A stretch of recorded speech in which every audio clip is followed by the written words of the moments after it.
Thank you for listening to the words. This week's Listening to the Words program begins with several views of what has been called the sounds of silence. First, Chaplain Norris Burkus points out what he calls especially active birds, a cacophony of carousing crows erupting as they chide their neighbors for their trespasses. Then listen to the lyrics to Paul Simon's The Sound of Silence, beginning with, "Hello darkness, my old friend, I've come to talk with you again."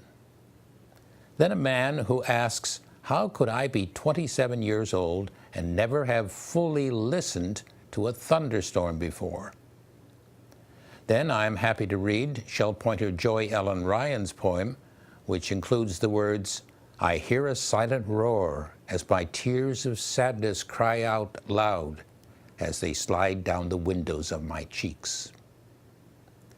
Then listen to a poem by Shell Pointer Peter DeLisser titled "Silence Speaks So Loudly." Then Shell Pointer Marianne Bennett plays Nana with some cool suggestions. Then listen to a Hans Christian Andersen tall tale called The Teapot. Finally, a recipe for a joy-filled life by the late Ruth Deuber of Shell Point.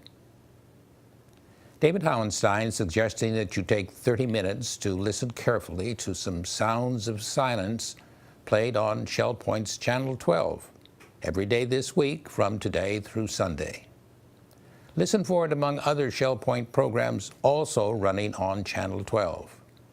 As always, thank you for listening to the words.